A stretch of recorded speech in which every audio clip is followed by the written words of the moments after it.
ये पुंसवन संस्कार तीसरे महीने में होता है। जब गर्भ में बच्चा चल के आ जाता है तो ये तीसरे महीने में होता है पुंसवन संस्कार।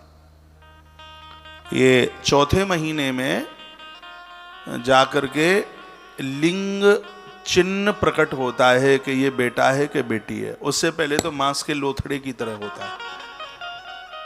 तो तीसरे महीने में पुत्र प्राप्ति के लिए, और यह एक ऐसी कामना की जाती है बच्चे के जन्म से, ये पहले होने वाला संतान, ये पहले होने वाला संस्कार, ये तीसरे महीने में ये जो होता है, इसमें 9 दिन तक पति पत्नी के कान में गोपाल मंत्र का उच्चारण करता है।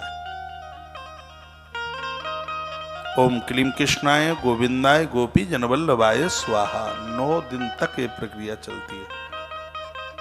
ये पुंसवन व्रत में पति के द्वारा उसके कान में, ये उसके बाहें कान में उसके द्वारा ये मंत्र बोला जाता है। वह प्रार्थना करता है भगवान से, कहता है हे प्रभु, वंश वृद्धि के लिए हम आपके चरणों में प्रार्थना करते हैं कि मेरी गृहिणी के द्वारा इसके उदर से पुत्र रत्न की प्राप्ति हो। उसमें ये ऐसी कामना की जाती है, इसके द्वारा स्वस्थ, सुंदर और गुणवान संतान की प्राप्ति होती है। इसमें कोई संशय नहीं है। पुंसवन संस्कार में गर्भ में पलने वाला बालक स्वस्थ हो, सुंदर हो, गुणवान हो। गोपाल मंत्र का उच्चारण उसके कान में किया जाता है। पुंसवन संस्कार में तीसरे महीने में यह होता है। उसके बाद फिर शुरू होता है चौथा महीना। चौथे महीने से लेकर के 8वें महीने तक एक संस्कार है जिसका नाम है सीमंतोन्नयन संस्कार। ये बड़ा अद्भुत है। ये जन्म से पहले 3 संस्कार होते हैं। आज दिक्कतें परेशानी इसलिए हो रही हैं कि जहां हमारे संतों ने, ऋषियों ने, महात्माओं ने 48 संस्कारों का वर्णन किया, अब 48 ज्यादा हो रहे तो उनका संक्षेप 32 में कर दिया। फिर लगा के 32 को भी पूरा नहीं कर पा रहे हैं तो 16 संस्कारों का वर्णन किया गया। और आज कहां हो रहे हैं 16 संस्कार? कर्ण छेदन संस्कार। क्या अद्भुत है।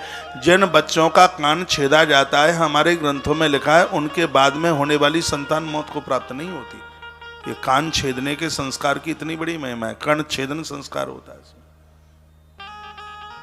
मुंडन संस्कार होता है, यज्ञोपवीत संस्कार होता है, अन्नप्राशन संस्कार होता है। अन्नप्राशन संस्कार में बच्चे को शहद चटाया जाता है, उसको गौ माता के दूध की खीर बना करके उससे खिलाई जाती है। आज के समय में तो ये माताएं बिस्किट खिलाती हैं बच्चों को चाय के संग। हाँ, ये चीजें खिलाएंगी। ऊट पटांग, तो बच्चे भी ऊट पटांग हो रहे हैं। 20 साल के बीच में होने वाले बच्चों की स्थितियां आप देखिए। ये जितने भी बाबा जी बने वो सन 90 के पहले गए। 90 के बाद हमें बताओ कितने बाबा बने। ये जितने भी बाबा, संत, महात्मा, महापुरुष दिखाई दे रहे हैं, मैं इन गुरुकुल के बच्चों को बोलूंगा बाबा बनोगे? नहीं, बाबा क्यों बनेंगे, गोरी बहू लेंगे। ये बोलते हैं, छोटे छोटे बिलंदा भरे। पहले बच्चों को कितनी शर्म लगती थी, शर्म आती थी जब उनके सामने शादी की बात कही जाती थी। बेटियां घुस जाती थी अंदर कमरे में। आज तो कनपटी ऐसे करके कान लगा करके सुनती हैं। वो कोई समय था वो है। उस समय संस्कारों की बात होती थी, नाम संस्कार होते थे, उत्सव मनता था। बाल उतारे जाते थे, उत्सव मनता था।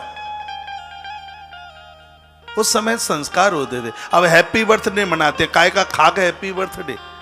संस्कार क्या है उसमें? हैप्पी बर्थडे वाले क्या है उसमें? कौन सा संस्कार पूरा किया? जो मैं ये कल से यहां से कह रहा हूं, उनमें से कौन सी बातों को पूरा किया जाता है? इसलिए भोगना पड़ रहा है। और इसमें कष्ट में दोनों हैं, माता पिता भी और बच्चे भी, दोनों ही परेशान में। खुशी किसी को नहीं है, किसी को प्रसन्नता नहीं है। मैं इतना हैरान होता हूं, इस वर्ष में मैंने कम से कम 500 नारियल दिए बहनों को। संतान का अभाव क्यों है? क्योंकि आज स्त्री पुरुष संस्कारों के साथ नहीं जी रहे। इसलिए बुरा न मानिए, माता पिता की अयोग्यता से भी बच्चे बिना संतान वाले रह रहे हैं। ये मैंने तो बारीकी से पढ़ लिया है इसमें। ये सब आपको भले ही थोड़ी देर के लिए बुरा लगे, अब लगे तो लगे, लेकिन ये खोट रहा है। ये माता पिता की कमी रही है।